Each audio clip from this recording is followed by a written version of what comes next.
got so far. Um, just getting everything together. Let me get this thing live real quick. Hope everybody doing good. We're gonna see what we got. It's a nice and early March Madness. March, a lot of stuff going on. We're gonna talk about it. Let me get this thing on real quick.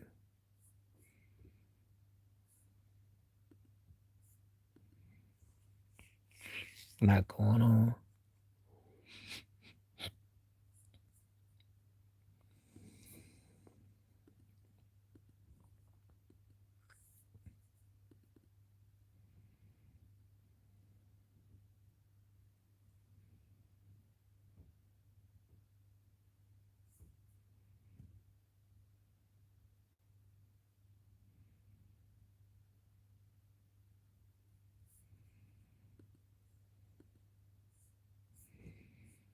Let me get this thing real quick.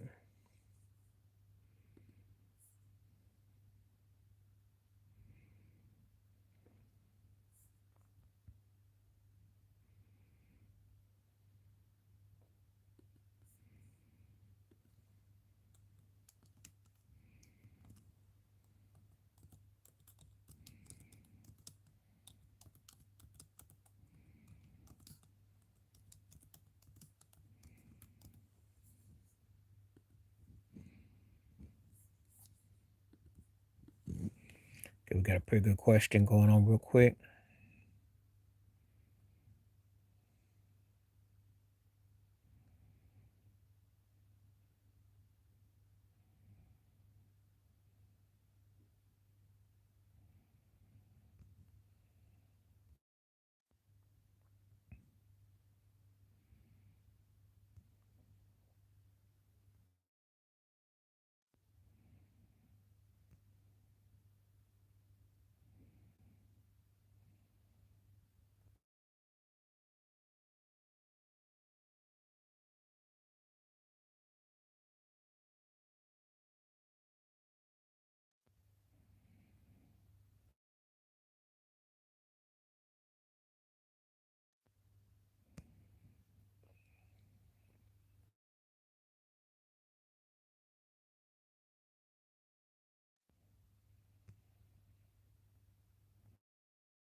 What's going on? What's going on? We are live. We just had to get some stuff together. But just had to send out some shout outs to everybody that was going on. So hope everybody doing good. Everybody's cool. So welcome to the live stream. Had a couple minutes where I just had to get everything straight so everybody's cool. So if you are, what's up? What's up? How you living? How you living? Coming to you live. So let's talk. It is Sunday. I told you I was gonna come on here today. Had to send out all the live notices. If you don't, oh, that's fair enough. I'm more of a spring summer kind of person, but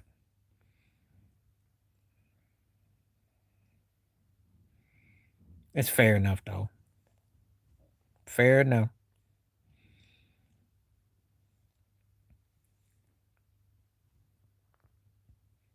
That's fine. I know who you is. I know who you are.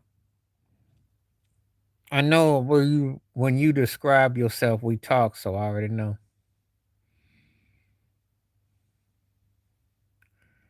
Yep. I just got on. I just had to send notices out. I uh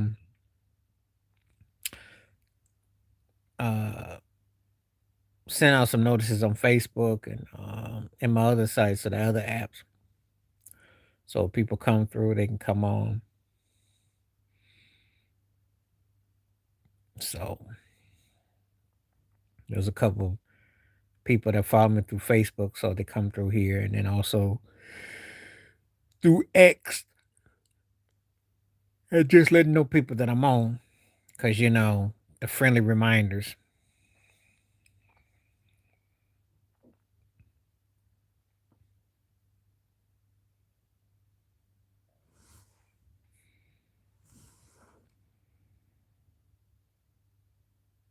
I think you got to pretty much look at Boston. I hate to say it.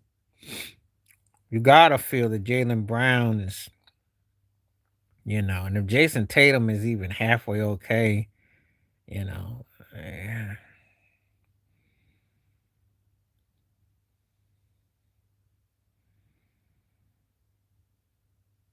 but I mean, I have to eliminate process of elimination. It much as as a Heat fan, that ain't happening. Um, don't trust the Knicks. Boy, the Hawks look interesting if they could be consistent. Toronto just seems kind of soft. I just can't put my fingers on them.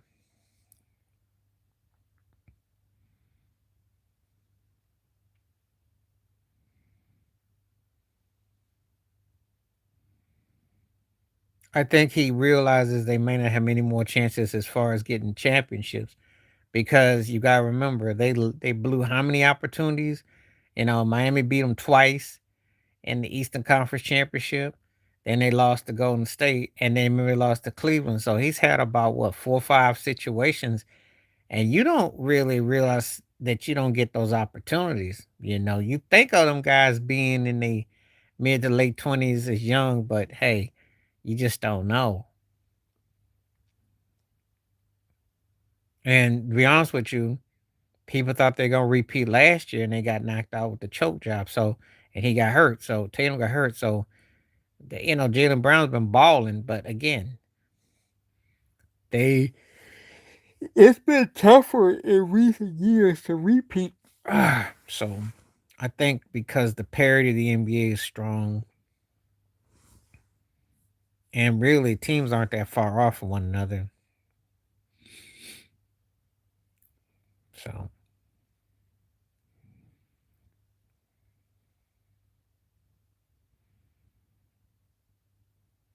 oh yeah, yeah, but they have every right to lose that series to the Knicks last year. That was embarrassing. They choked that series away. They supposed to lose that series. They choked that series away. They gave that series to New York.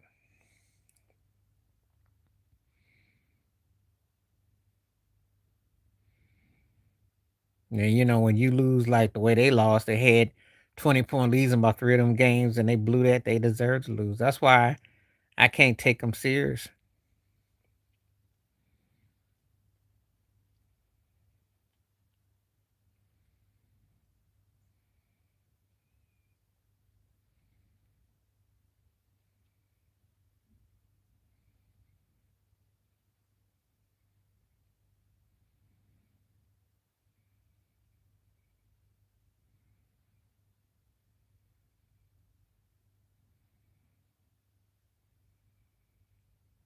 I didn't say anything about Cleveland. Yeah, his reputation and predate. Well, I don't trust nothing that they got. Donovan Mitchell, more importantly, just don't trust him.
I think you should do those things more in the privacy because I think that when you do stuff like that, you standing up people.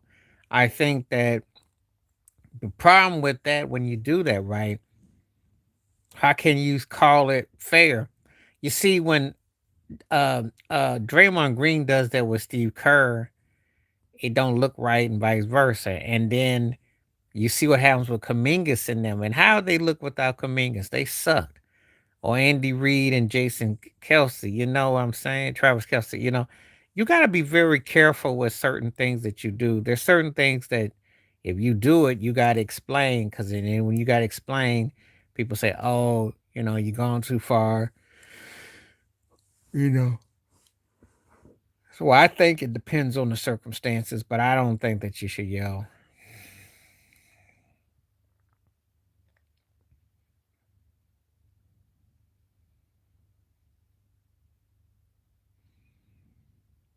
And I think you're in a situation you can't really do much yelling now, no way, because money is too deep. You know, players making more money than their coaches. They're not trying to hear what you got to say. And you're going to see that in college with the NIL money.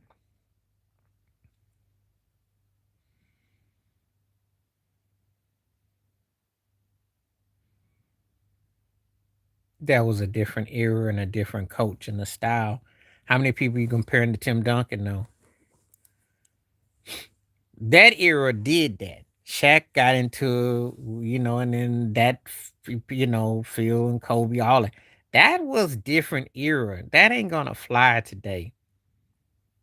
You're talking about 20 years ago. That ain't gonna happen today. That ain't happening today. Cats today just don't take that. It's more coddled today. It's different.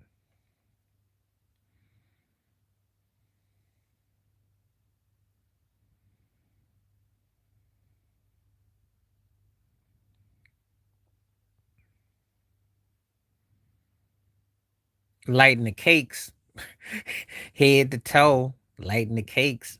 Are you kidding? You see it all the time. Shoot, cats can't take that. Hey, maybe I should run this play like, you know. I mean, yeah, because the money done changed everything. The agenda's different. Shoot, they're not equipped. You have to literally spoon feed cats today. You pull some of that stuff that they did back in the day. You let somebody like Bobby Knight throw chairs and grab people and all that. Shoot, because they have trainers. Hello, how you doing? How you doing? Thank you for coming through. Good to see you. You got staff. They have to consult. Well, you got people who've got special situations. Look at Ben Simmons. Do you think Ben Simmons will plays like 10, 12 years to answer your question? Two words, Ben Simmons. You know. So that should answer your question in a nutshell. Ben Simmons.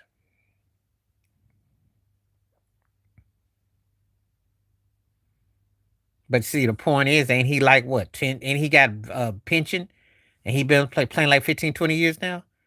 See? And again, they tolerate stuff.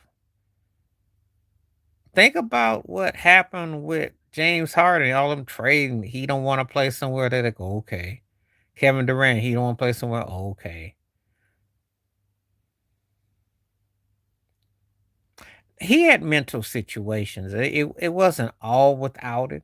But the bottom line is he's gotten paid to play, and you look at him as a veteran.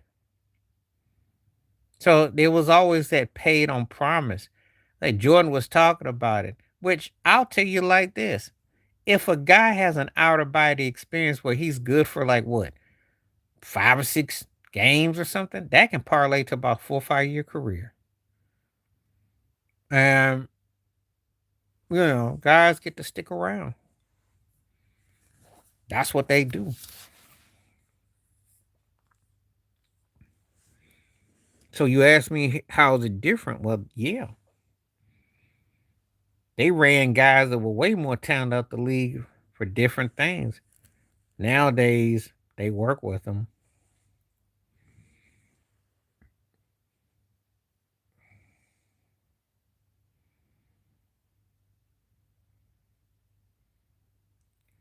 That's what we're dealing with. I can tell you what I've seen.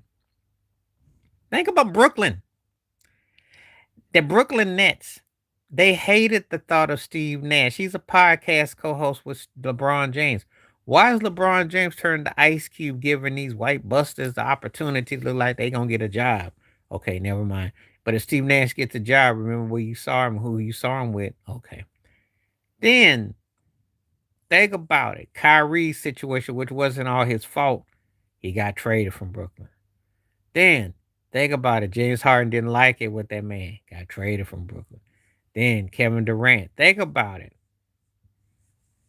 So this was what, 5, 6 years ago? And that's the kind of mindset you got.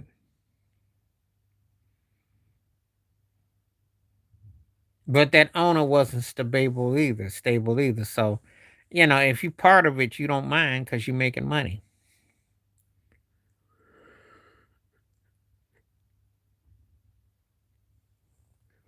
That's the mindset you got.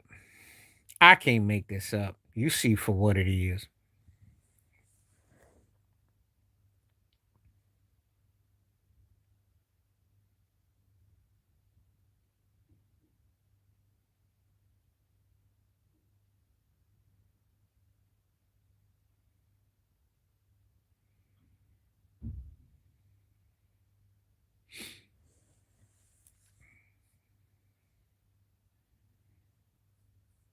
I think he is just a guy that they, he'll never be more popular than LeBron or something, but his athleticism and his talent, they let him get away with stuff. I think that was the best fit. I really do. You know, I think him and Golden State, as great as LeBron was in Miami, I think him and Golden State was another level that you just couldn't even comprehend because that was the closest thing to just dominance that was just eerie. But he didn't want it. He's always been trying to recapture what he had there.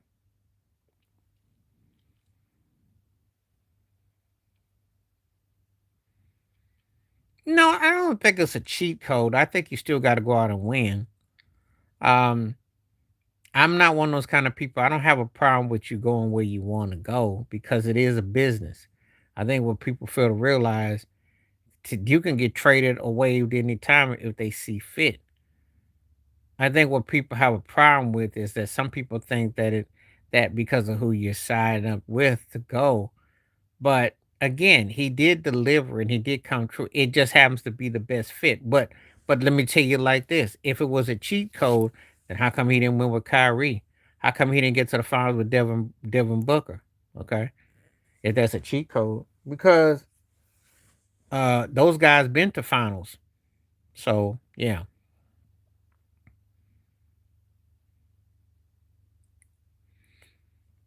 it's not. It's not. I think he's looking for respect. He just passed Jordan up on the scoring list, but the thing about it is he's one of those guys that he just is a curmudgeon. That's all. And in some ways, he's more mentally disturbed than Ben Simmons is. At least with Ben and him, he kind of is. Durant be doing crazy, strange stuff. Be burning an account, just acting crazy. So,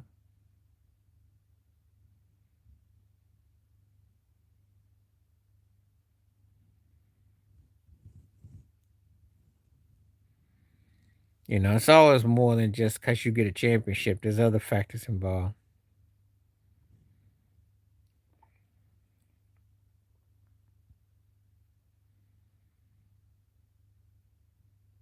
No, no, no, no. I think I think if you appreciate the women's game, you appreciate the women's game. And I do, because I've seen some really talented women players. And I don't know. It's just that the owners of the NBA don't want the sharing the money. They should have it where they have an all-star game with the men and the women. That's what they should do. I got some propositions that would actually work. All-star game. skills, certain skill challenges, I think that would be compelling. I got Michigan. That's my team. But it's gonna be hard with Duke and Illinois. But I want Michigan.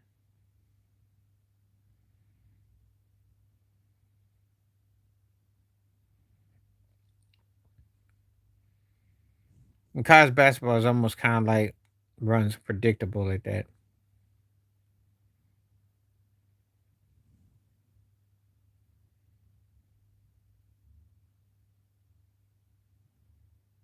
Why do you do that? Oh, well, sometimes it's gotta be that way. Sometimes it gotta be that way. Everybody takes that beat down once in a while. I mean, gotta get that stomp out.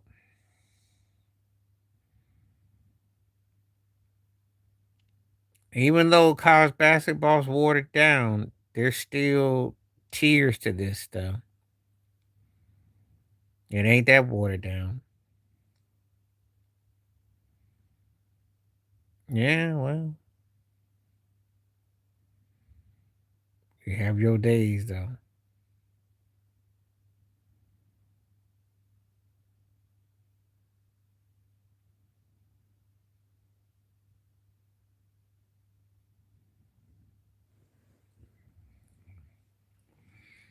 Sometimes it be like that. Yeah, I know he talking about. Well, again, they've been getting some good players, and they always tournament tested. So we'll see. I don't really get into too much of saying thing because again, it's a very tightly situation. I know how these things can kind of come and go, so I keep my mouth shut. Hyper to an extent, but I don't get all bummed over it because it's very competitive.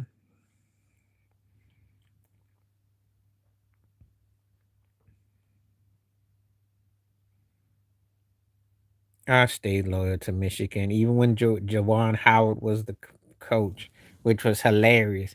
Because Jawani man was over his head trying to coach Michigan, and they didn't look that bad.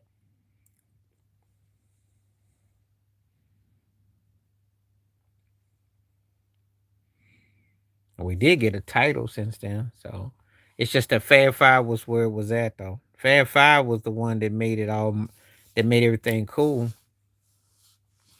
If you get into it, it made it cool.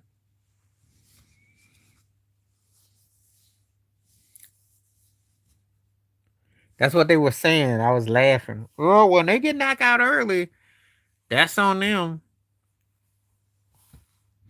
Herbert Davis got all the makings of Doc Rivers all over him. That's what I feel. And that's okay.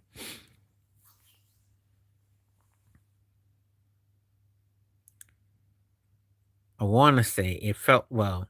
I want to say we did come close. It was a few years ago. It felt like it. I can't remember because we were in contention for it. We were in contention for some one of those games that I do remember. And I'm not getting my sports mixed up because I already know about the Wolverines in football. They had a movement in basketball because they did have a couple good runs post Fab Five.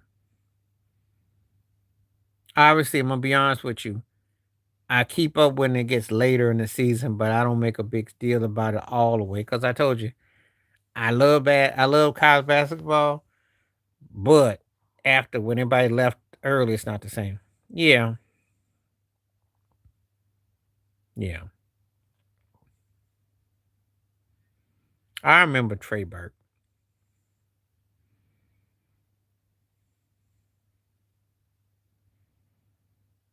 Yeah,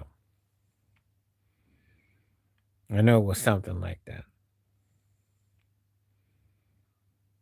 Oh yeah, look, a Walmart version of Allen Iverson is considered pretty high compliment. Now, if you said a great value version of Allen Iverson, I take that a little bit more like, huh. But in college, guys can look like AI. But in the reality world, They look like great value.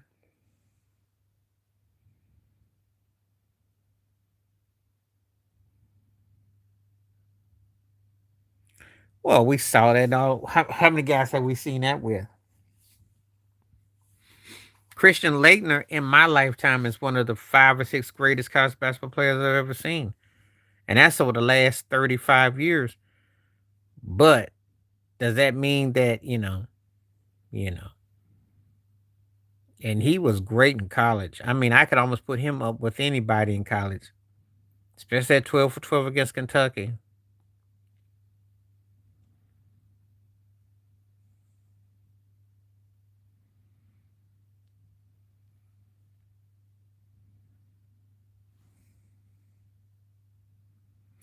I lived in, I used to live in Washington State.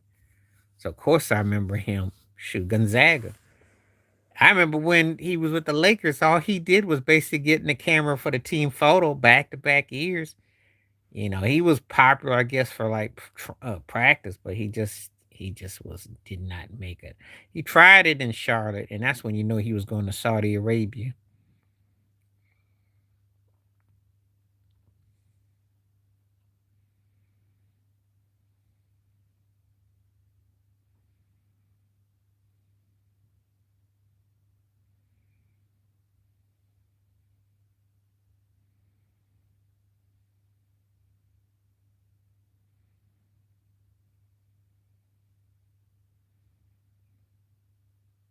I think that his problem was also where he was and the talent and so on and so forth.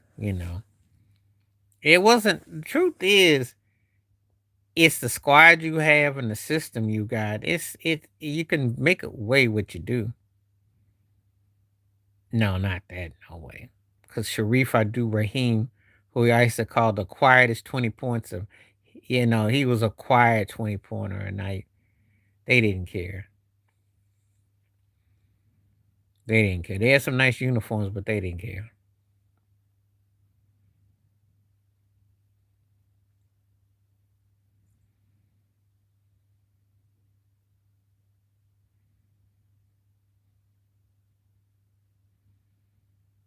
I think Toronto, they do, but it just doesn't work out for Cats because they far away, and there's a lot goes on. Okay, okay, that sounds like a song.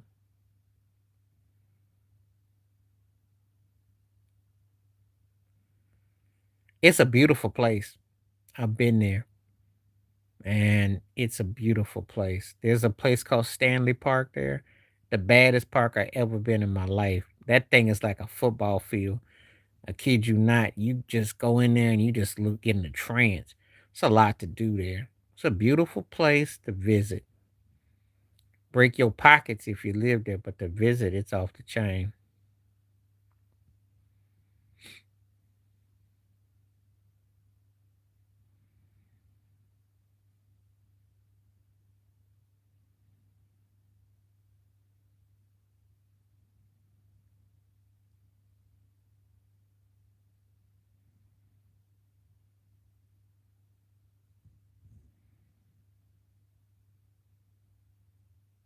Yeah, so if you're on the West Coast, that's where that's at. And the East Coast is Toronto and Montreal, and it's water at Lake Ontario. So if you're uh, Niagara Falls on the East Coast and Vancouver and all that's on the West Coast, they two different types of forms of Canada, but it's pretty.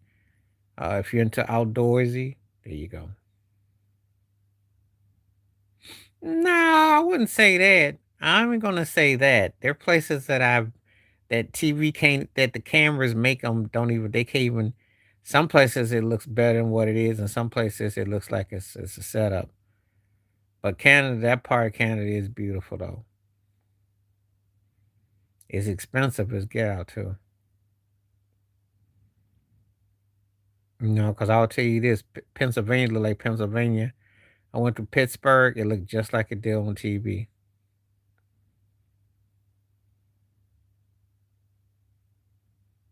What you mean when did you stop eating? What do you mean by that? Oh, it's been some years. And the thing is that over 5 years now with this, and years pass, it will stop again, start again, and a lot of it because I just didn't have the right balance. It cost more money to do it. It was like an ongoing thing, but yeah, I've been feeling great though. I don't miss it at all. I had a nice vegetarian pizza today, as a matter of fact. Courgettes and comp berries and all kinds of stuff on there. I don't miss it at all. My body feels better for it. It's just like one of those things you just give up and you just don't think about it.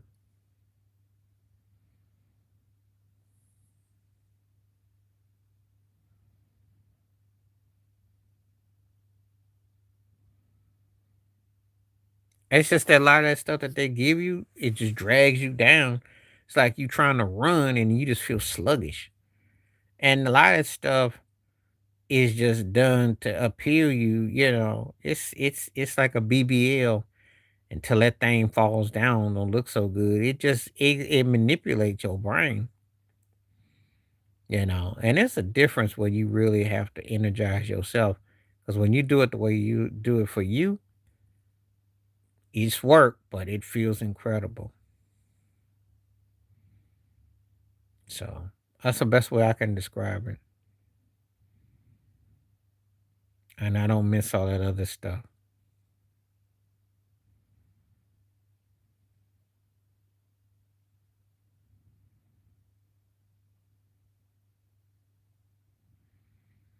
You know?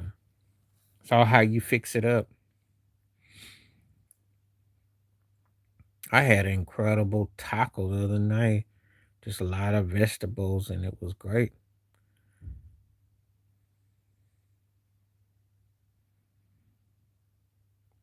Well, Bill Gates is behind a lot of the stuff. I got to do a video about that. You gotta be careful what they putting in there because you got Robert F. Kennedy Jr. sanctioning up that stuff. I wouldn't. First of all, you couldn't pay me nothing with them. If I was, what? Who's running it now? Oh God, they're not healthy, helpful. Because RFK Jr., Trump, and Bill Gates, I think you better off, you know, avoiding that.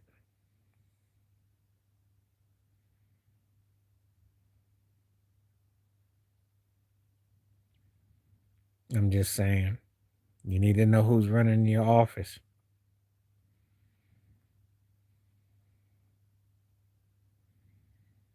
But why you think they got these things going on? Why you think these things are going on? And if you don't protect yourself, with your health is your wealth, then you saw what happened before. And don't think that's all these things ain't happening. You don't get viruses and wars and stuff by accident, just so you know. And I know somebody will say, oh, you conspiracy theorists. I said, if you pay close attention, what do you think they're trying to tell you with what they're doing? So it's there in your front of your face.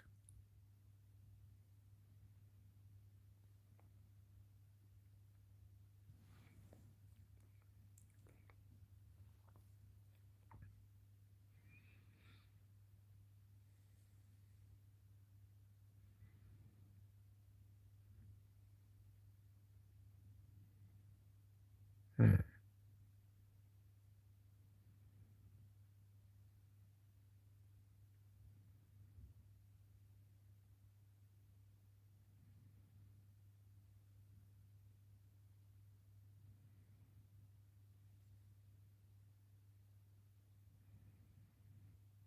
Let's see what it says. In the store, it's not for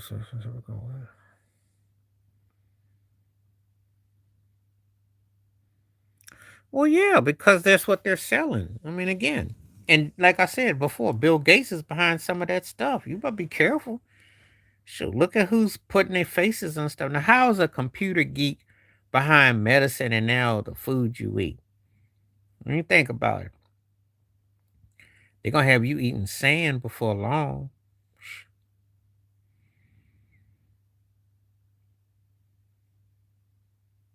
You go to some other countries, for instance, and I'll tell you this with a straight, this is the truth. You can look it up for yourself. 40% of the stuff that they sell in America is considered illegal in different countries. So that stuff that you be putting in your body, you'd be surprised. They've outlawed it. Sometimes it be like that. That's why I spend so much time handling by hand, sending notifications to Facebook, to X, to Blu-ray, to different places I got. Okay. It's not for lack of not trying.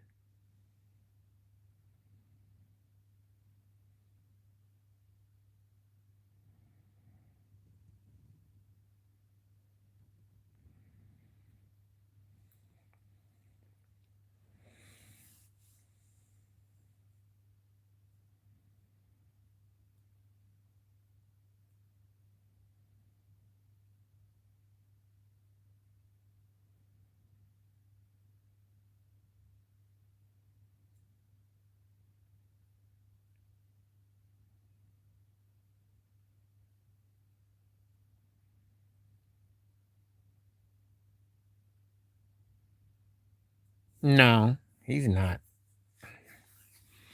Did SGA fall off the map? No, they don't. They just saying it because it's the Lakers. How are you the MVP when SGA is 10 plus games ahead of you in the wins? SGA broke Will Chamberlain's record. SGA has the best player, best team, and he's done it night in, night out, more so consistently. How is it? And then Victor Wanyamba, how you gonna sleep on Wanyamba? And I'd have Wanyamba, SGA one, Yamba two. I'd even make a case Jalen Brown, because Jalen Brown took a Boston team that did not have anything like that, and look at where they are. So no, Luka's with Jokic, they probably tied for 5. If Kate Cunningham doesn't get hurt, there you go. It's just that he's been on a scoring surge and people are romanticizing everything at the stage. 24-11 ain't nothing to sneeze at. And it's his team won 50 games for the first time since 2017. Try again. Because if we're talking about wins and losses, try again. Try again. They weren't a 50-win team in what, almost a decade. So uh that only is a 50 plus win team. That only is that they had a cast off of De'Aaron Fox, which nobody wanted. So try again. Try again. The Lakers ain't catching the Spurs either.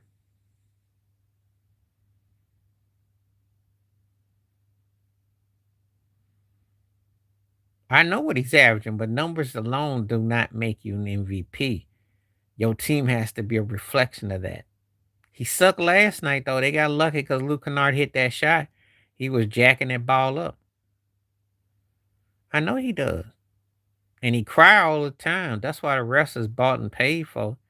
They sit there and let him cry on the perimeter. He gets all his technicals. Shh. And lucky for him who he played for and how things go. Because if it came down to have to be accountability, his butt would be riding pine. And I know what he's done recently.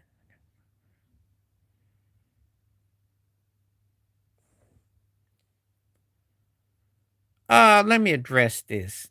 Giannis has promised he stayed in Milwaukee about 3 years too long. And why he ran Drew Holiday out, I'll never know. And why he got that coach Griffin fired, I'll never know. But he now he's where he's at. Yeah, Bam. I mean, Luca played a good game. Bam didn't put no defense. Well, he don't play no defense. But let's not get it twisted. Um, you know, he can score.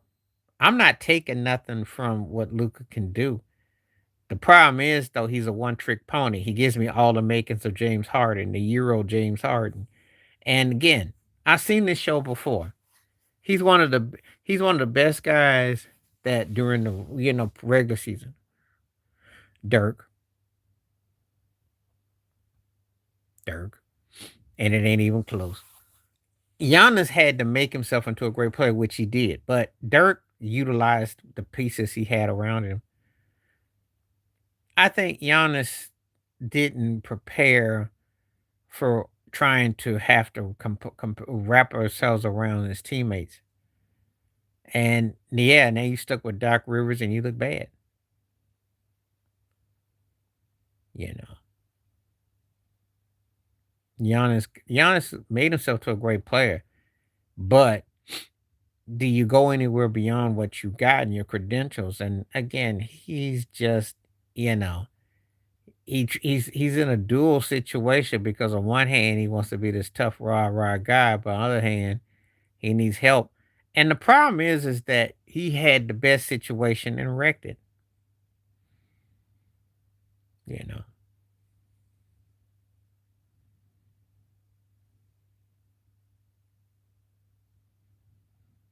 so 3 different coaches in 3 years, injuries.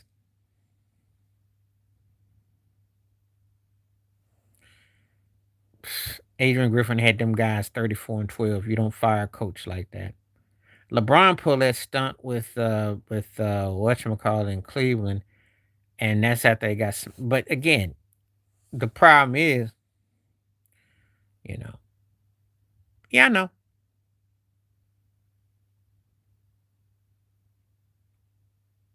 I don't know what that means, Gabo, whatever your name is. Um, probably probably one of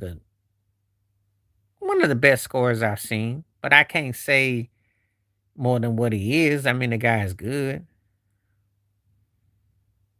You know, it doesn't really carry the kind of weight that you think it's gonna carry. I'm not gonna sit here and tell you that. Oh, you know, he's a great scorer.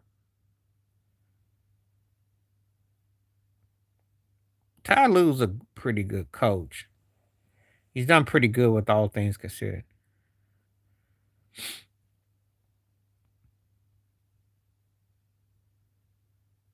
Yes, I do have friends in person. I wouldn't take him over Jerry West. He gets over Dantley because of 3-point shot, but Dantley was an incredible player. Elgin Baylor, no. Yes, I'm a real live person. I do have people in person I talk to. Thank you. I can't do that. She wishes she was, because Cheryl Swoops would like a word with y'all bad. Dino Taurasi would like a word with y'all bad. Angel John Wilson would like a word with you. Best player of what all time? In what era? She's not even the best white player. Paige Buckner is nice. Sue Bird is nice. Come on now. If you said probably the 52nd best, I might give you that. 42nd, maybe 32. She got a long way to go before we start talking about that. I'll say this, one of the most hyped. I'll give you that. If we were talking about hype, yeah, Caitlin Clark is probably one of the 7 or 8 most hyped college women's WNBA players I've ever seen. I'll give you that, as far as hype goes. But she ain't done nothing where I sit there and go, "Oh, there's too many women that got her behind beat." Let her win a couple rings, a couple league MVPs, and show something besides hype, and then I can talk to you. That's kind of hard to say. Cause back in '89, I can't think of his name right now. He was bad, and that was before Glenn Rice. I can't think of. Oh, I'm trying to think about, but that's kind of hard to say. It's an older cat. Now he had the tools, but kind of like that fake timeout. That's kind of like how his career was. They let him walk all the way across the court too. Could have been. He's a woulda, coulda, shoulda been.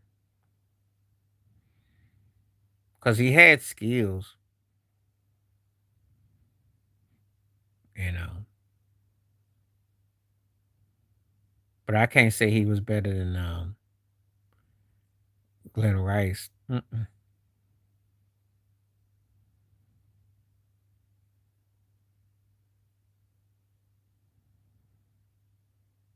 no. So it's not Emmanuel Robinson. Emmanuel Robinson, it might be.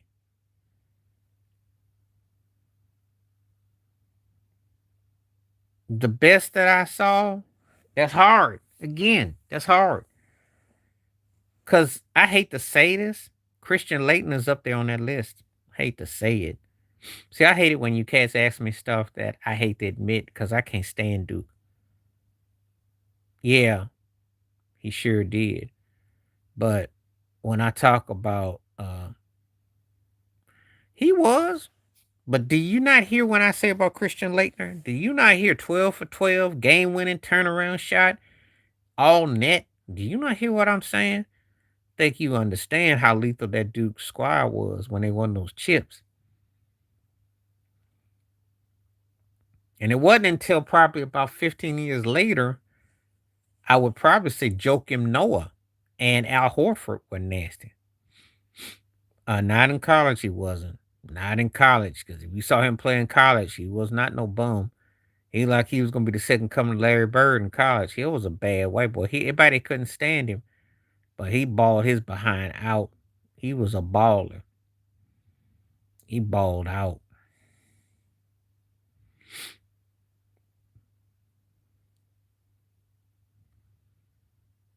I try not to get too much into college basketball like that because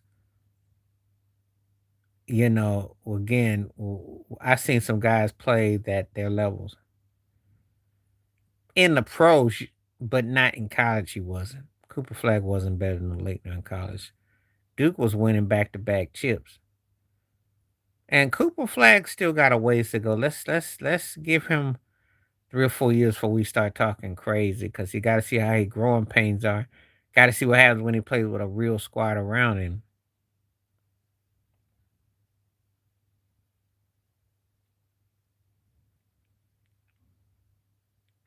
Because he got some humble pie in the NBA.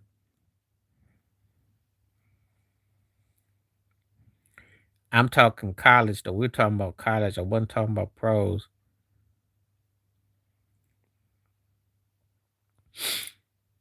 Still got to put him at more of a two. I think he could be a two or a three. I still think that they need to let someone play him off the ball. That's where it'd be more effective. You'll see what I mean if they get that thing together.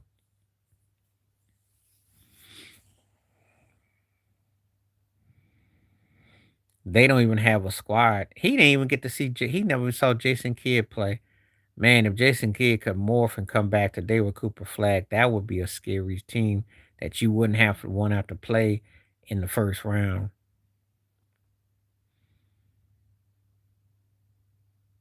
Because I think his skill set and with a legit point guard, that'd be a scary seventh, eighth seed.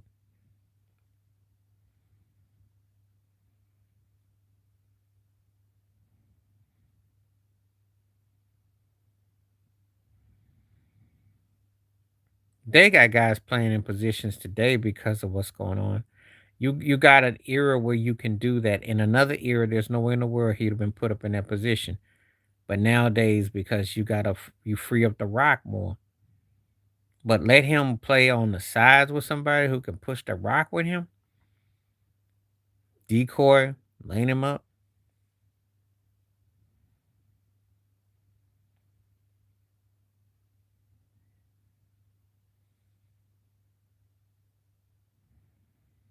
I think if he's healthy and motivated and playing the right situation, he'd be almost on par with what they got out of Luca. Because I see a lot of things in Cooper Flag that loans themselves to that. Now they just have to bend and get the right pieces. Again, make a couple moves. It's gonna be called growing pains though.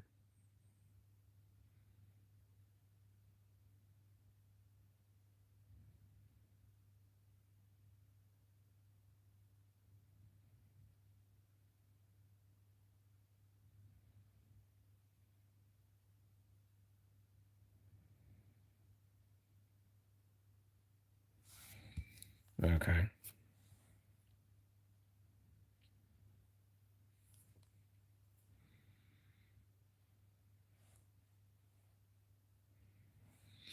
Let's see what we got. People come on. Let's see what we got. What we got.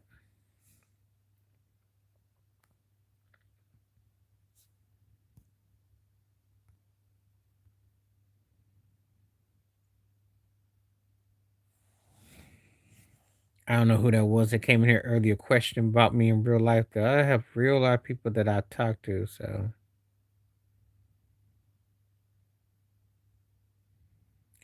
yes, I talk to people all the time in real life about these conversations. Talk about a wide plethora of things. So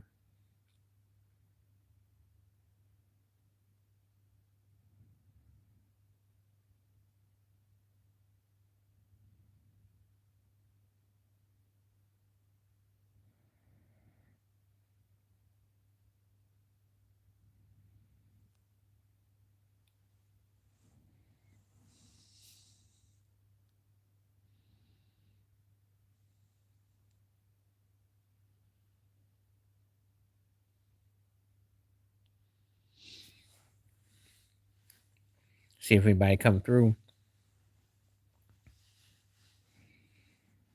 Yeah, if anybody comes through, we'll talk some more. If not, then I can, I'll give it another 10 minutes. We have a good conversation so far. I am back on yeah, is it Tuesday? Yeah, I'm back on Tuesday. So I'll be doing a live thing on Tuesday. Try to come a little bit early on Tuesday.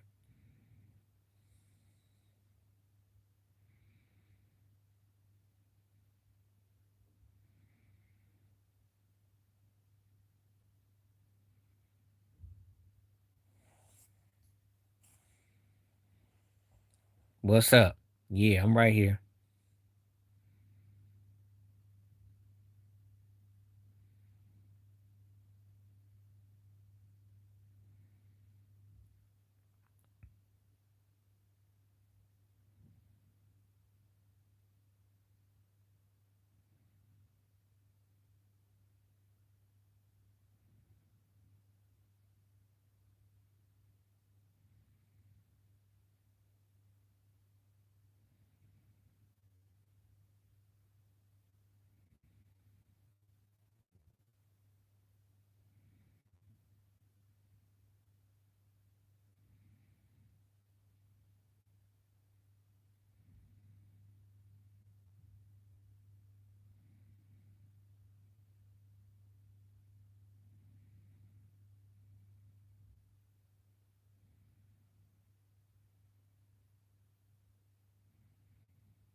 Yeah, so I'm right here.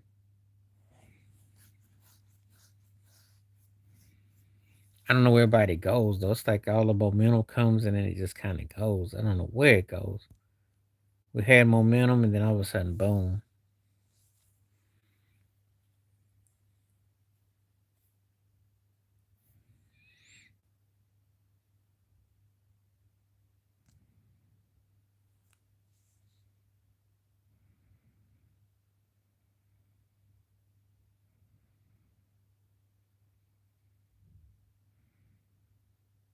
just waiting on people.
Hmm.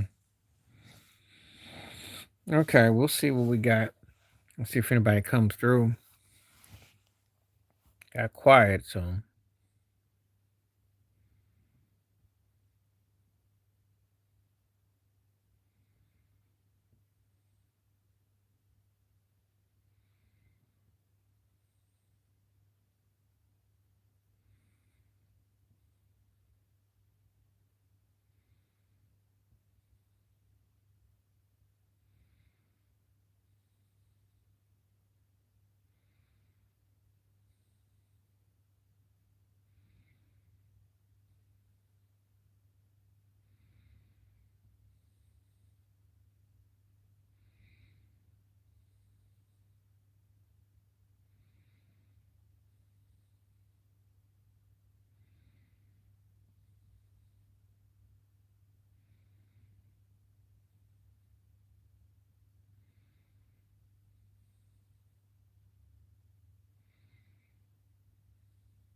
All right, we're just waiting to see what's up.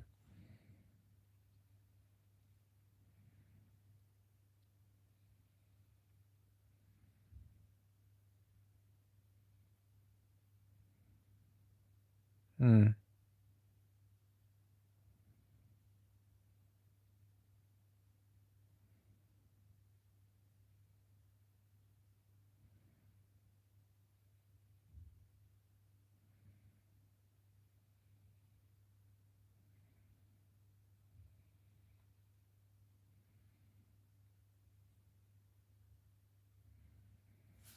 Okay, we're just waiting.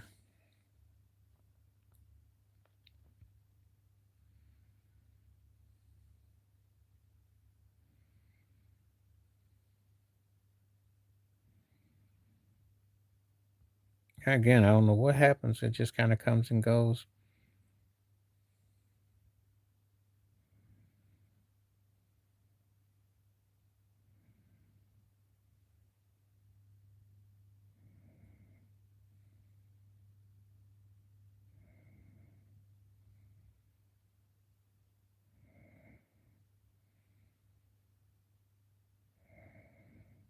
Hmm.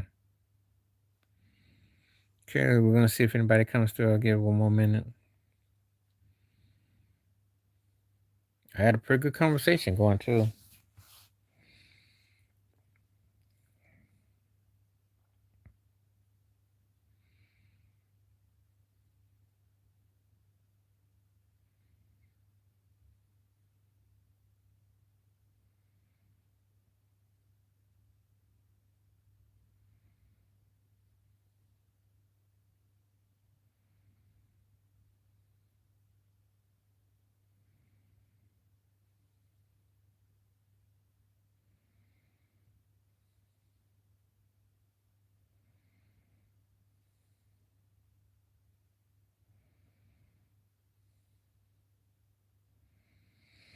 All right, I think we tried. We tried. We're gonna see what's up.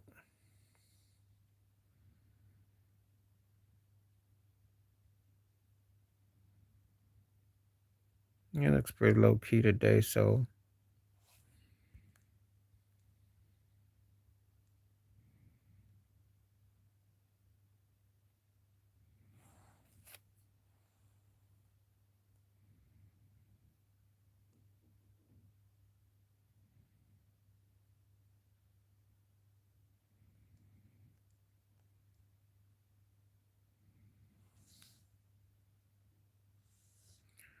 all right. So I think I'll conclude now. I'll be back on Tuesday since no one came through, and appreciate it when it did come through. I don't know what happened.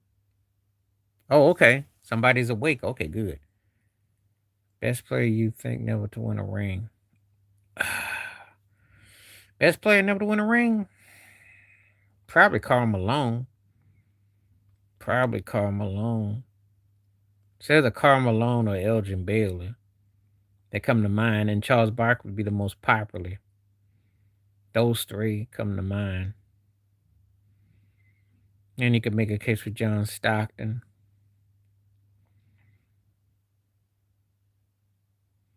I think Mailman because his all around because his game is you appreciate it more. You really do.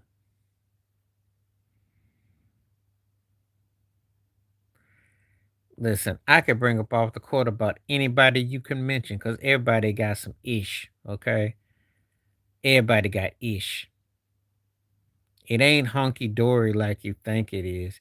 Show me a guy that's considered one of the top so and so players. I'll show you something that he offended somebody with. Believe me, they all got ish. Now that's a great question. I'm gonna use that for a future one. Stockton. I'm gonna use that though. Thank you. You gave me a brainstorm. And I'm gonna tell you why I say him.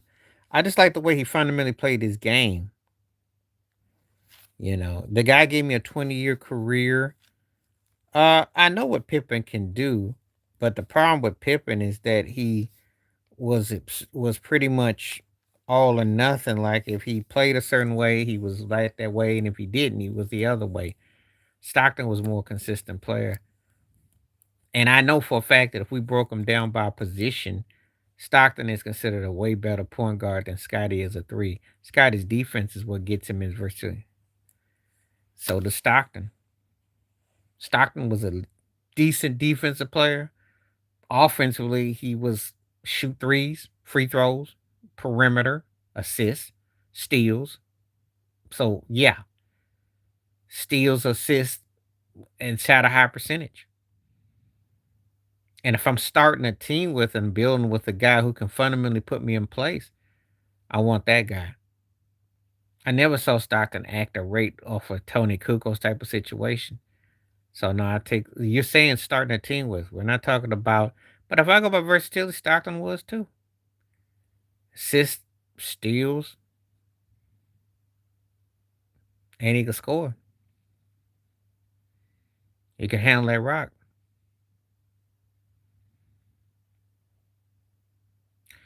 Once you get past, what else can he do on the other side of the ball though? He's not an all-time assist man. He not an all-time steal man. He can't play no center. He play what center he gonna go against? Yeah, you go against Vlade Divac, okay. You say Shaquille O'Neal, depends on who you talking about. Oh, I'm gonna use it. Who would I rather start a team with? Oh, this is tough. Now this one's tough.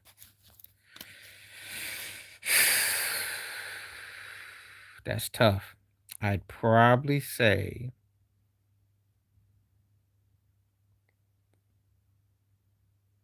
T Mac. And then Kobe was a better player, but I'd say starting a team with and how it all goes is different. Because it depends on what the components I got. No, it ain't easy. Because T Mac actually gives you a pretty good all around game. You didn't ask me who was the better player. You said who I'd rather start a team with. If he doesn't get hurt, if he doesn't get hurt, and all things are lined up. The only thing I will agree with T Mac on is this: if he played with Shaq as opposed to Yao Ming, yeah. Again, if he held up, and who's to say if Kobe doesn't have a Phil Jackson, Shaquille O'Neal, Paul Gasol fallback plan that he doesn't end up in the T Mac Vince Carter pile of history. So it's a lot of factors involved. I picked T Mac only because, like, if I was starting a team and all things being equal, but again, they both had to have the right components put into place. As great as Kobe was as a better player, he really wouldn't have had much going on if he doesn't have the right situation. We saw that already. Remember the years without Shaq and without Paul Gasol? Remember what life was like? Yeah.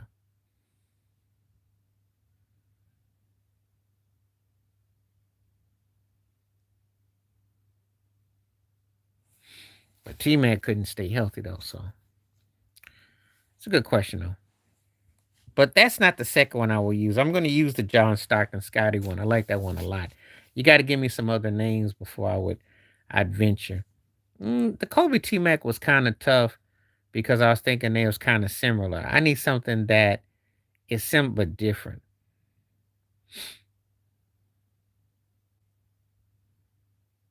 Best scores?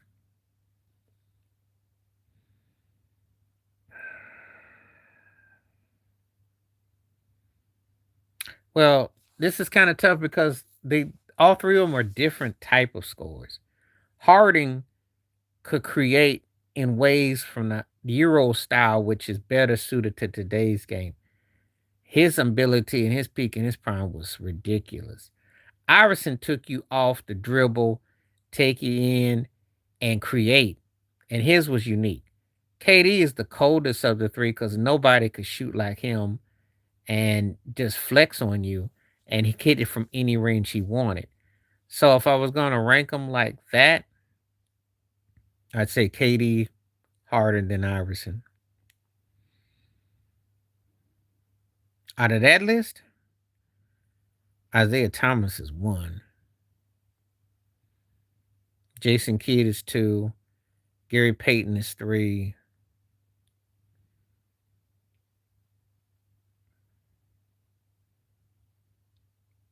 Westbrook and Penny, because Penny got hurt. If Penny don't get hurt, he's top three.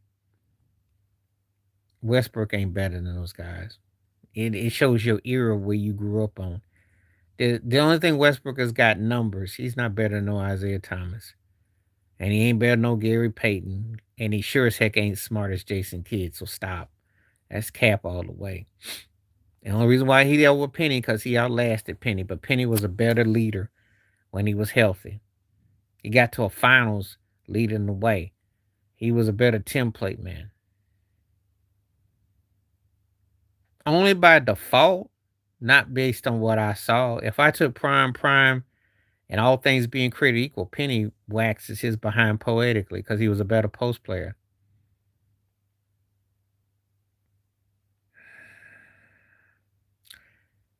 I like Russ better than I do CP3. I think CP3 is one of the most overrated point guards I ever saw. He's a woulda, coulda, shoulda been.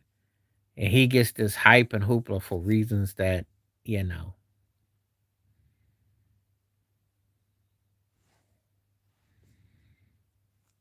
I'm not the biggest CP3 fan, so I think he played his best ball early in his career. And he had a chance with Phoenix later, blew that option. You might be ringless, but who did I get the most out of? Westbrook outplayed CP3. CP3 had more structure, but uh, yeah, when he was a Hornet, he was MVP worthy.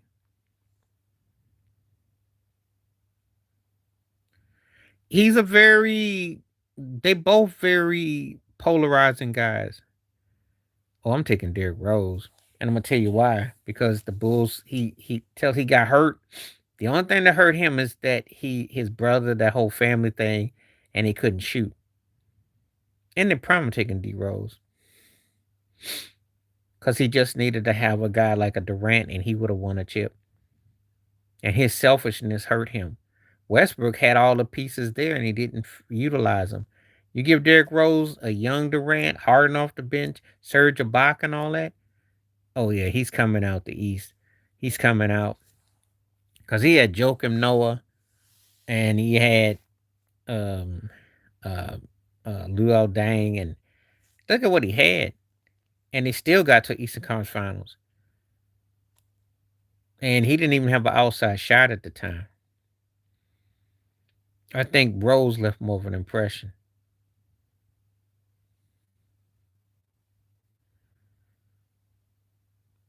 No, he was older when he played with LeBron, and he was going through his injuries. And keep it 100, he wasn't the same D Rose he was when he played with LeBron. Let's not kid ourselves. D Rose was almost like Penny Hardaway trying to play 5 years later. He was older. He was older in the mind. Body had taken a beating.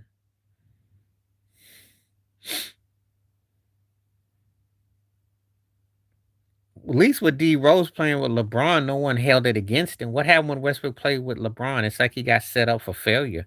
And the sad part, Westbrook was LeBron's kid's favorite player. So, you know.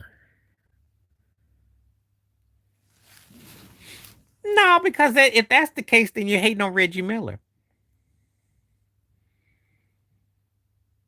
And players that can score on their own. So ask yourself, who's the better player out of Reggie Miller and Clay Thompson? One who ran around screens or one guy who could beat you anywhere else?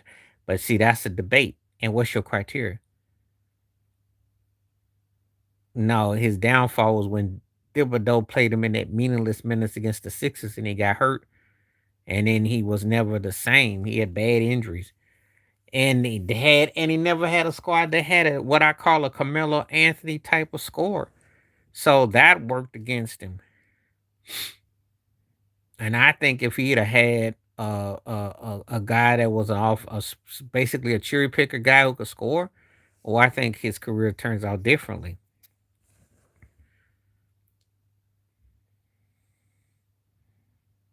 Well, so did Iverson. If you're gonna talk about playing like football, he played like football too.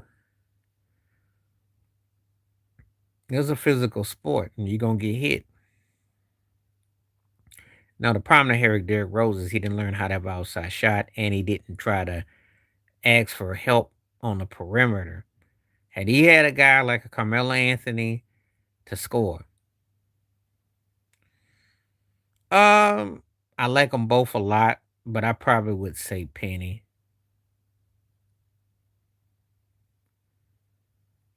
He took a lot of punishment. Brandon Roy liked a lot, but you got to almost be in the Portland area to appreciate him. Penny's situation was because look at where he played and who he played with, and you just can only imagine and the level he was at. And he had a doll named after him. He was popular for crying out loud. That's a bigger what if. Are you kidding me? If you're hurt like that, he was crazy popular. Yeah, Iverson just played hard. Iverson played hard.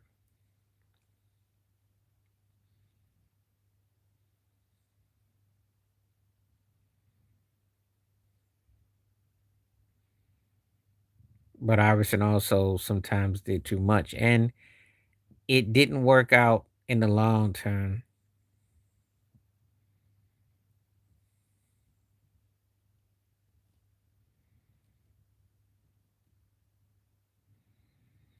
It's street cred though.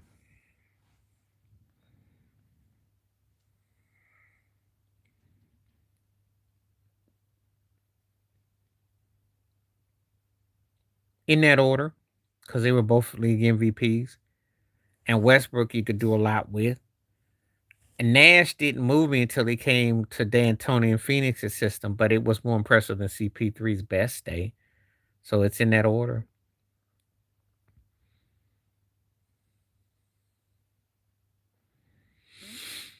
Oh boy, this one. I'm starting Marbury. That was my dog there. Because I do believe he was that good. I gotta say a slight edge to B Diddy over Steve Franchise because Baron Davis had more skill set. Francis is one of those guys that should have been better than both those two put together, but it just didn't pan out that way. And I liked him. People forget he was third in that dunk contest with Vince Carter and T Mac. And people forget Steve Franchise had hops. He was almost like the West Coast version of Iverson. He could handle it, rock. That's what they used to call Baron Davis. He was known as B Diddy. That was his. I kid you not. I don't know if it was because of Jerry Kerr. Look it up. Look it up. You ask me about people. See, this is where y'all show you either your age or y'all don't be watching the videos and stuff. He was known as B Diddy. I kid you. Now I ain't saying that he was splashing in the baby oil, but he was known as B Diddy. I mean when he had the S curl too. He tried a little Jerry curl. What was it? I want to say it was like I forgot. Yeah, but he didn't get along with Garnett, and that was the end of that. And then he got the. No, but the problem with him is that he just didn't score no points really. He really was about that life. He still is. Dude can cook. And he was Jordan's dude. No, it's just that he was an offensive liability. Who did actually put 10, 12 points up? Well, the first of all, I'm gonna tell you like this. Um, Steph was from East Coast, so he looked at KG as a corny clown kid, and KG talked a lot of yang. They were too young, and it was too much going on at the time. If KG had not have been so shell shocked, he probably would have bounced. You're not at you. So this is what I'm gonna say about that. Oakley was tougher, but Barkley was a better player. No, so it depends on what NBA you looking at. Back in the day, you had enforcers. You don't have that today, and don't bring up Draymond Green on these turkeys today that are are acting like they're playing tough with these fake fights.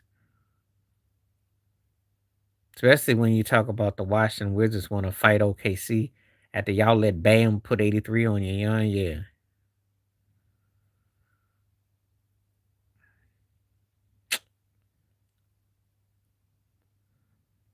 I would say Oakland. Barely, though. But Oakland. Charles Oakley was like that dude that was like that.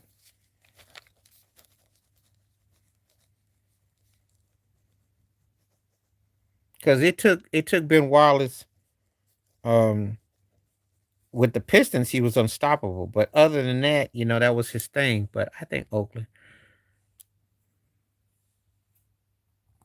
I don't know. KG barked a lot. I liked him as a player, but I also thought his bark was bigger than his bite because he cried a lot and he didn't really handle. He was fortunate when he got to Boston that kind of worked out for him. But he also got humble pie a lot in his career. I still remember the interviews he did with Coach John Thompson. And y'all don't be seeing how guys break down. Kid you not.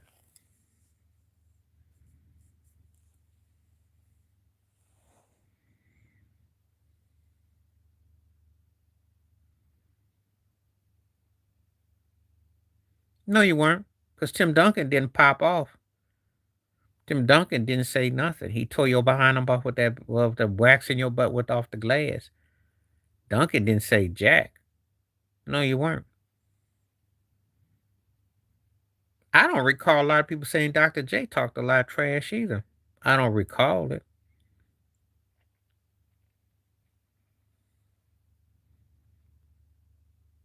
And I know a guy like Adrian Danley didn't have to say jack. He put your butt to sleep with the moves he made on the So no, that's a false narrative.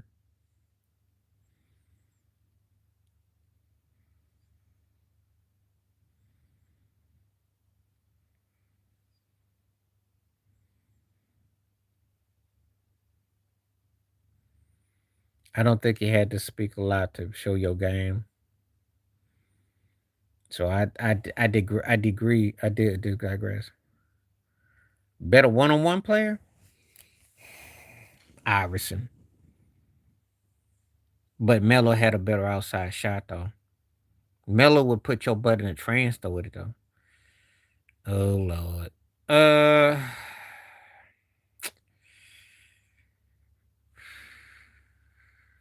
I'm gonna start Lamarcus. I'm gonna bench Sean Kemp and I cut Vin Baker.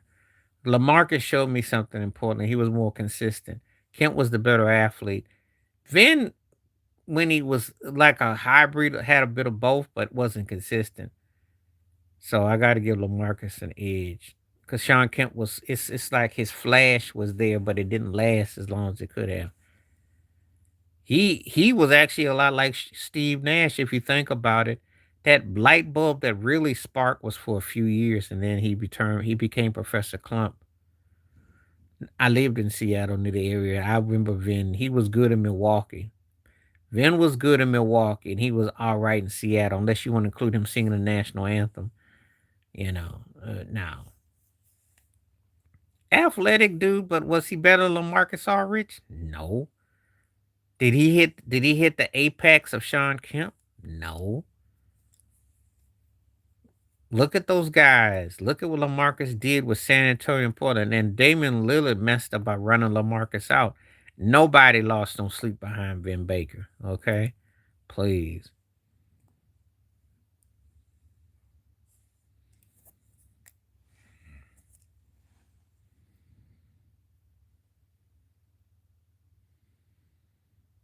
It's not no diss if you can prove it. So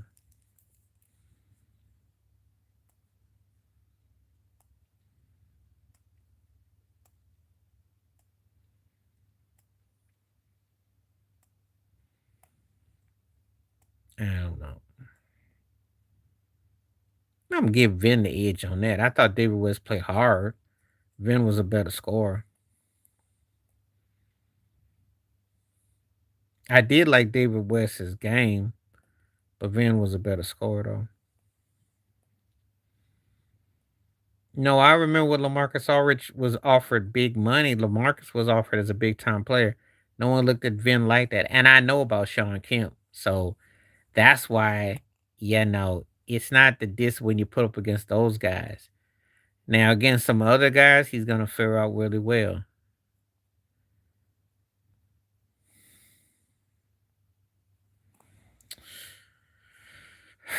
Byron, D Fish, Van Exel, then Sadell 3. Byron is easily better because of what he did during Showtime Lakers, so that alone. Fish gets love because he was the between the Shaq and the Kobe eras and the facilitator of Phil Jackson. And that's why he got him a head coaching job, even though he sucked and he was pimping more than anything. They both ended up being head coaches, so that should tell you something. Nick the Quick had that fluid left side shot when he would break, hit you off.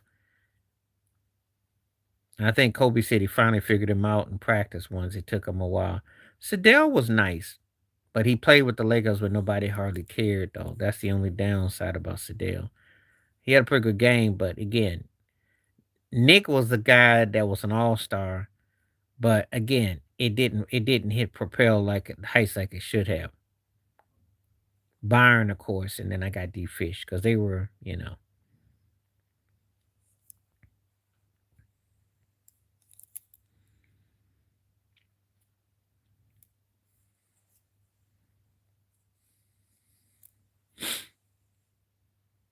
And Byron was probably the more talented of those guys mentioned. Nick was pretty athletic dude. Sadell was. D Fish would be last on that. But I had to pick out the best mention. I got B Scott and D Fish 1 and 2.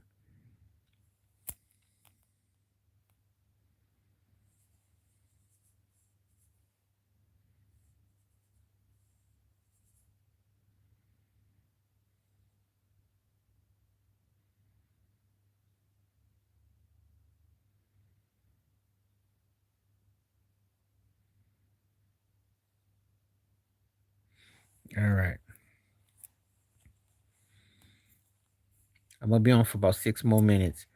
That'd be like an hour and a half. And like I said, I'll come back on Tuesday. I got 6 more minutes today. Who is the better? Bill Russell. More talented was Kareem with the Don Turbo Skyhook, but Bill Russell because his defense, you gotta be dominant what you do. Dame is more overrated. He you gotta remember something. So Melo was like a precursor to Garnett and Dirk, but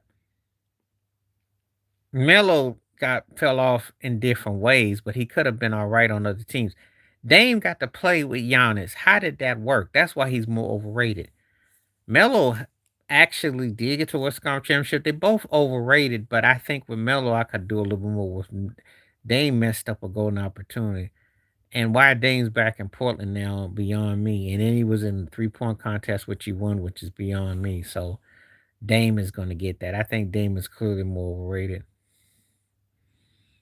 I'm taking Russell over Kareem because with Russell, again, he was a dominant factor, player, coach, and what he was able to do. He imposed his will as a strategist. Kareem had the greatest shot ever with the skyhook. Make no questions about it. And Kareem is one of the greatest offensive forces ever, but a guy like Bill Russell, ooh. More, what you saying, Ray Allen, Dame Lillard as far as what? You asking me in what?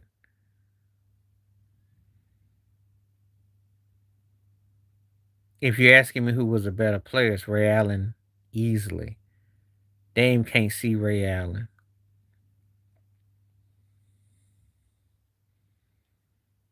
Plus, Ray got something out of his arsenal. Ray.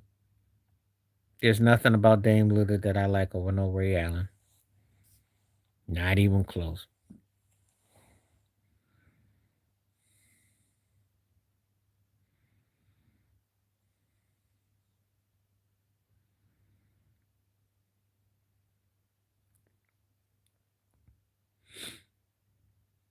If Dame had half the smarts of Ray Allen, he'd have a ring on his finger by now.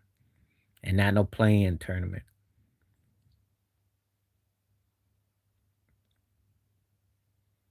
And he made himself look bad by going to Milwaukee because that really made him look hokey.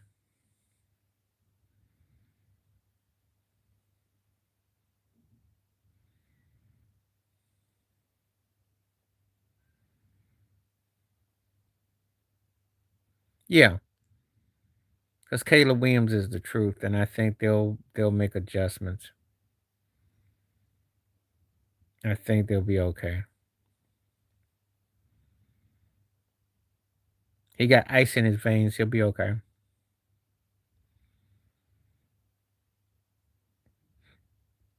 You want to see what Caleb Williams can do because he actually looks legit.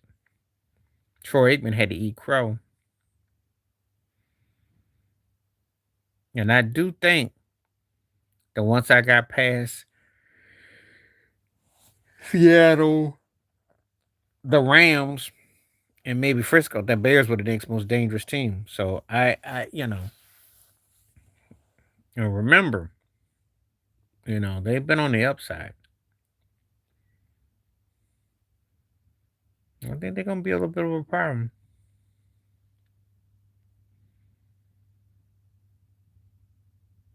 I'll tell you like this: whoever figures it out of him and Jordan Love in that NFC, in that North Division, is gonna give the NFC West, be Seattle or Frisco or the Rams, problems, because that to me is the next route with Chicago uh, Green Bay, whoever which quarterback gets it right. That's how I look at it, and I think Caleb's got the goods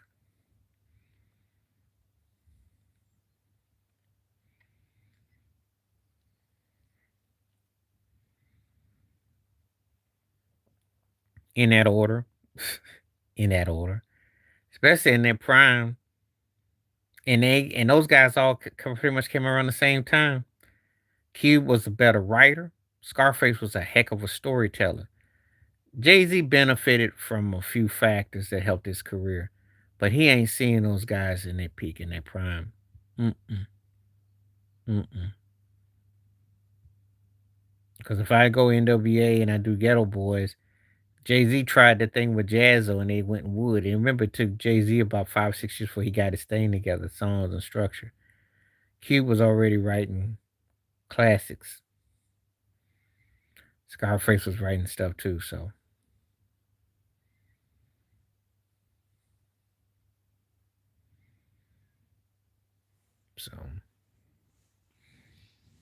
and Jerry Curl era Cube was scary. Scarface, I mean, yeah, that's not enough for discussion. This ain't drink champs. I ain't gonna sit there and tell no lie about Jay Z being like all that. And I know they're gonna throw longevity and he been around all that. He wasn't touching those guys in his peak prime. Mm-mm, mm. He benefited from Biggie and Pac and them were unalive. That's what helped his career out. And doing all those hooks he did with R. Kelly and working with Linkin Park and then Kanye and Beyonce and all of those things that he did together. But I still don't be buying his career. Not like that.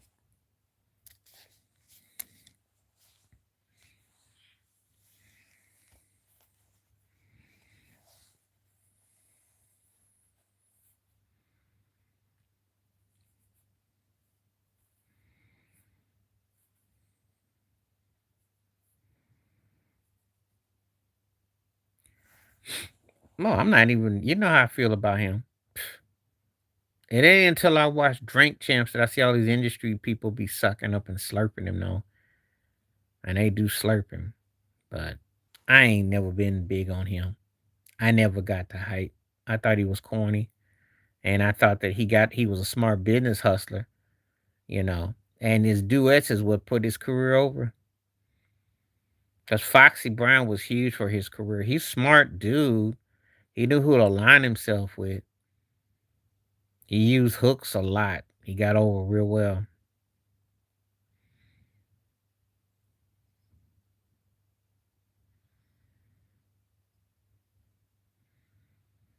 So I give what credit's due.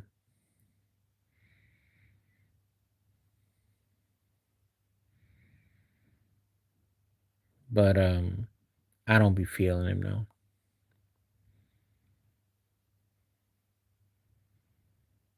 But I respect hustling. I respect all the, if you have a career in that industry and you can make something happen, I have to respect your hustle because that's all it is. Well, ain't nobody gonna beat Snoop, whether you like it or not. Too Short next, and then Delvin is last. I'm familiar with all three of those cats. And I ain't heard no one say Delvin the dude since I heard someone say Richie Rich in rapping Forte, so you going back. And Ant Banks, since you mentioned some obscure names. But Snoop is like, because of what he was able to do, he resonated in a way that so few. And for better or for worse, that's kind of like what he was able to do. And influential is all get out. But Too Short was pretty influential too. But he didn't get to reap all those rewards of it. Other cats got to eat off his plate. But I gotta say, Snoop, you starting Snoop.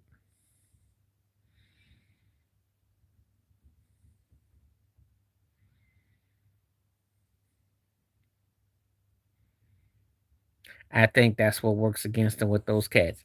Because they both had street appeal. And the heights that were involved. If we talking about, that's just like if you put Devin the dude up against Paris and you said God,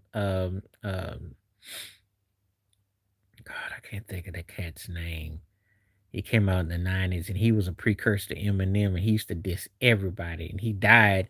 I can't think of his name now, but anyway, um, there are cats that I understand that logic with. There are cats that I understand that logic with, but you know, or if you said, you asked me about Dale the Funky Homo sapien, or you mentioned the DOC, you know, there's certain people. Chino XL, that's who I was trying to think of. So if you mentioned Chino XL, y'all making me get my rare hip hop on. I be mentioning the obscurities when you start talking about Devin the Dude. Cats like that, yeah. But when you put them up against guys that hit, and Jay Z doesn't hit because Cube and Scarface were both successful with groups and solo. They did all that.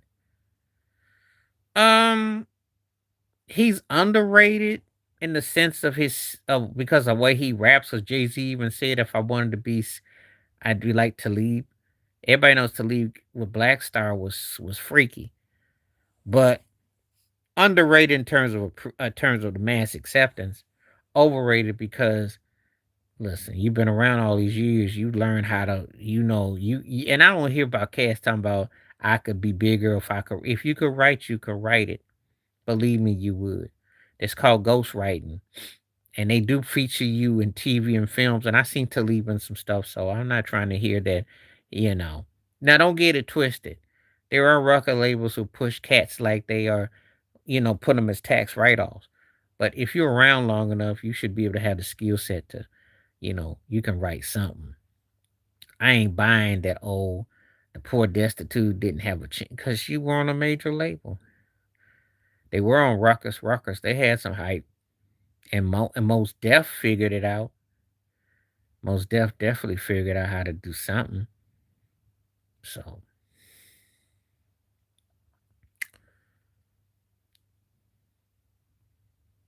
but anyway, I like it when you mention people I ain't talked about in ages. That's pretty good. Okay, I'll definitely check that out.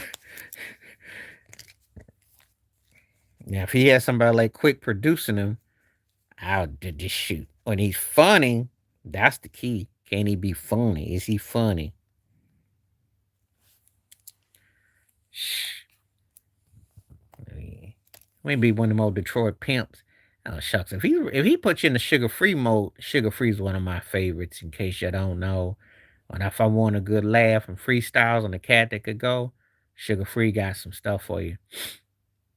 Sugar Free's biggest problem is association with Quick too much, and then he just it was kind of like a Rodney Dangerfield thing after a while. It's like a game show host that just kind of wore the same suit too long. Funny though, and when you give him the right stuff, it's off the hook. It's off the tongue. Okay. Yeah, well, you gotta be careful when you say sugar free. I get lit up like a Christmas tree. Sugar free is one of the funniest. on point rappers I've ever heard. And I loved it for it too, because if you from that's West Side. That's you know Sugar Free should have been bigger too, especially when he was in his peak. I still remember when I had that first record and I had burnt it for a buddy of mine, and he blasted that thing so loud 50 came to his house. We was bumping that. That was like it was on. Yeah. Well, if he's funny, if he know how to say something that I'll laugh and crack up off of, Lord knows Sugar Free gave me lines for days. Cause I love that one that he did with Glasses Malone.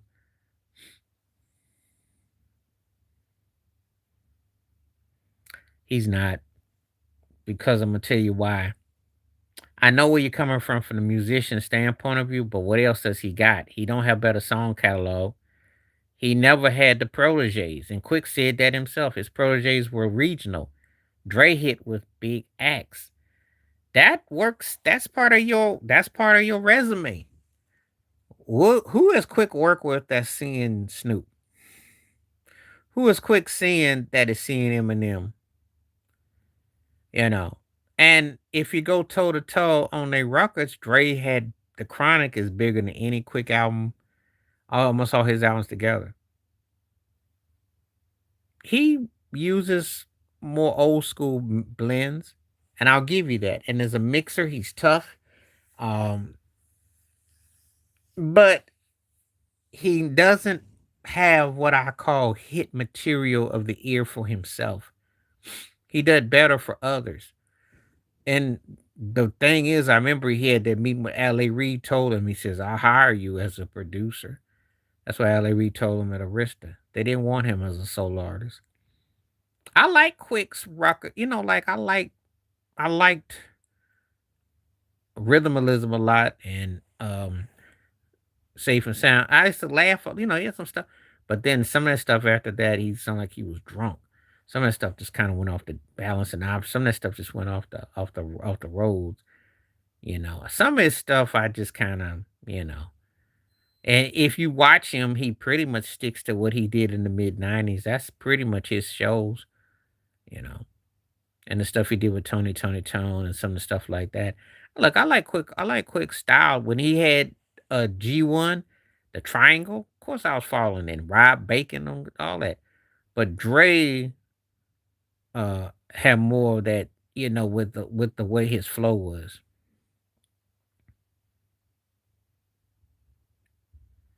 What you mean you a fan of that man? Who's in semi-retirement? Oh, I take Quick's career over 8. 808 was a better rapper though. I think 8 had some tights. 8 had some tights. I was listening to Quick more, but I liked 8. We used to bop the Quick. Who's in semi-retirement? Oh, I remember that last record he had. And he got kind of love on the East Coast because he was trying some. He was gonna try. What was he gonna try? I forgot what kind of record he was gonna try. Oh well, I saw him on YouTube. He was in Canada having some breakfast. He be doing videos now. He got YouTube channel. He be doing different things because no one buys his records. And he tried to do different things. Nobody wants his records. They want his production. They don't want him. That's what that's about. And there ain't no money in doing music, no way. Unless, of course, you know, you got something that catches and it getting stuff. No one is touching him. Again, he hasn't had what I call the last time he had what I call the microphone light on him was Justify My Thug for Jay-Z, and a lot of people clown him for that. And of course, I know he came up with the drums for dang, in the club with 50, and also for addicted for what's her name, but I can't think of her name right now. But he really ain't had what I call that statement thing in a chunk. Oh, they ain't doing it for the love of the sport. They streaming, but what I'm saying is, it is a business, and you can't sit there and say that when them companies can stream you and make tons of money off of you. You know, the streams took a lot of it out, but cats are still venturing on their livelihood. Don't think they doing it for their health. Because if they weren't doing it for that, they wouldn't have those Grammys, the American Music Awards, Billboard Awards, all that other stuff. So they still care. They tell you they don't. They care. They care more than they did when that was around. If they doing it for the love, then they don't have to have sponsors. Then they won't be so corporate. Well, let me put it to you like this: about Jada's got that whole platform with Fat Joe, so he making probably more money off of. They doing podcasts where they make money off of. Ain't no, I'm telling you, ain't no money in the music. Fabulous ain't his hook work overrode his music. All that stuff he did with Tamar to me yeah, got the Grant Hill's wife, you know. Ain't nobody check for Fab like that. Fabulous to me was always like a half Diddy meets a half Jay-Z. He was East Coast to the bone, but nobody was buying him like that. He did pretty good for what he did. He was catchy. Jada Kiss could rap, but nobody wants it. So he's up teaming with Fat Joe doing the podcast. Think about that. Just like Joe Budden doing the podcast. Cats is, I'm trying to tell you, I know you look at, and anyway, hip hop has gone more with younger cats anyway. That's why Kendrick, J. Cole, and then you see Drake and them, you know. But how many cats past a certain age is getting those kind of shines? You know, they're not getting those kind of shines. That's why Jadakiss was just nowhere in the world he would have teamed up with no Fat Joe, but that's the podcast. It's where the money's at. I'm trying to tell you. I'm not saying cats can't come on and put a record out, but who gonna buy it though?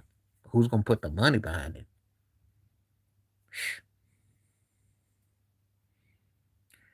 Again, I'm trying to tell you. You mentioned cats that was relevant back in, you know.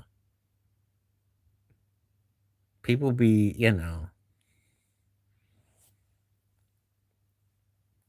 And hip hop really doesn't have what you call a cat that's 40 plus years old that gets pushed like that. Not even Eminem, not Nas, not Snoop, not Jay Z. Just telling you. Or LL.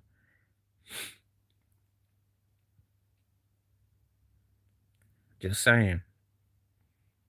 And you can tell me De La Soul came up with a record. You can tell me so and so, which I know. I'm aware of who come up with these records.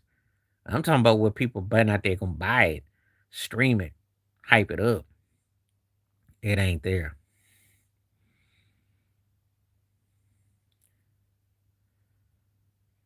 I don't do that. If I follow you, I sense it, I see it.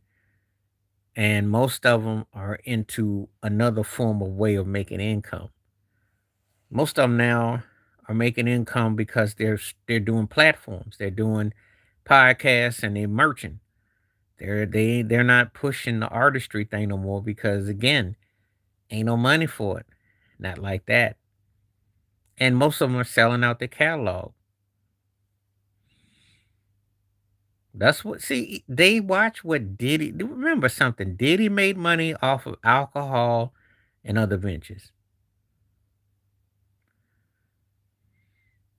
because he ain't making no money as an artist no more.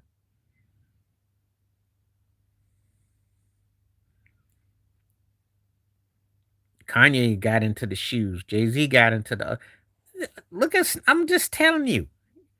I watch. I see the same thing.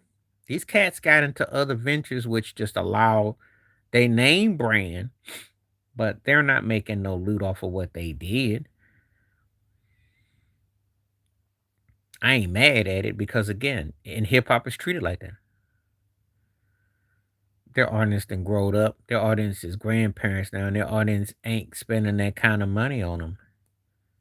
Their audience, it's treated like fast food. Hip hop is like one of the most lowest common denominators there is. and they treat it like fast food. And a lot of people don't like to hear the truth, but that's what. Look at Snoop. He's middle America. Lee Iacocca is what Russell Simmons called him. He's middle man. You don't have this acts that people. I think LL Cool J kind would have had a chance, hey, because he actually did charting. Will Smith too, but even the poppy rappers, the cats that were successful, had to get into films and TV. They had to abandon their core. They had Queen Latifah. Nobody cared about him unless you were a fan of him. And no one sits around and is looking at Nas. Nas's business ventures is what's making him the bag. I forgot what. He's in some computer hookup he's got. He's making his money off of that. Not saying it didn't. But is Nas looked at like Kendrick Lamar right now? See,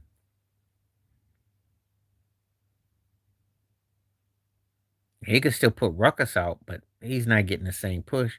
And even when he was in his heyday, he was a platinum plus cat and he had songs, but he never got the kind of commercialization that Jay Z did. He was better, but he didn't get the. I'm just telling you, there's so much politics involved.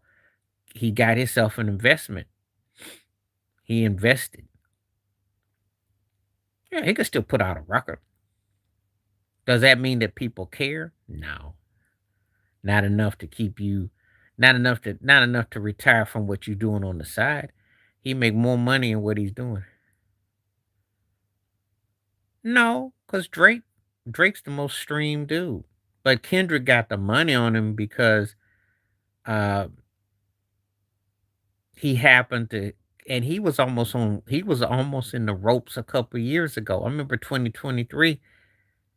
It wasn't for that whole thing with Drake. He was kind of. I'm not saying that he was fading, but he had kind of cooled off. You remember when they did the Super Bowl halftime show, and he was like the third or fourth one that came out. Then this whole thing blew him up. He didn't end his career because Drake still streams. The problem is that Drake can't get it out of his system. That's the problem. Drake's still more lauded and applauded than Kendrick.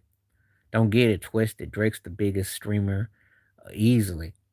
But the problem is that Drake got so set off, shook by it, he's been like on the ropes. He's trying to diss everywhere he can. He can't find the groove. He's trying to be something he's not, and that's not his strength. If you're not a diss rapper, if you're not a clapback cat, you don't have a chance. That's not your strong suit. So go. That's what J. Cole's ducked out gracefully.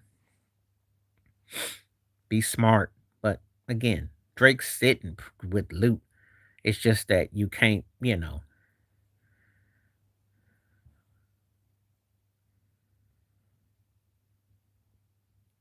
Because it's a platform that gives you an opportunity that is corporate, but yet it's also seen as fan based. It's a very unique dichotomy that's involved. And also, that's where people go to check stuff out. Whereas opposed to, you got to put the work in. I miss the way YouTube used to be because it was for us to like create and just do our things. Now everybody that's on network, corporate wants in because that's because everybody knows that the vloggers and the bloggers have access much as depth. There is no respectable journalism or respectable critique of stuff today, so that's why everybody jumps on stuff and people watch. People that got tired of mass media. That's what happened. You know, but that's my thoughts about it. But eventually, if you're on something that seems so good to be true, then everybody gonna want a part of it to an extent. Even though the problem they gonna run into is that censorship, and also they got to put the work in. So it's not just the bag. You actually want to have to do what you do. You gotta love this to be in it because it's not for everybody. That's just with any platforms or anything that you do. You have to be a creative minded person and be willing to put up with all of it because So that's all. I am going to be back on Tuesday. So I'm going to thank you as always. Appreciate you coming through. I will be back on Tuesday. And I enjoyed this. So if you're on Tuesday, come check me out. I might be on a little bit early, but I'll be on. So I'll be on long enough where you can catch me. Appreciate you. Thanks for coming through. Great questions. And I'm going to use them for a future video that I'm working on too. All right, catch you later. Peace. Stay safe, stay blessed, stay woke. Appreciate everybody that came through. Thank you. Peace.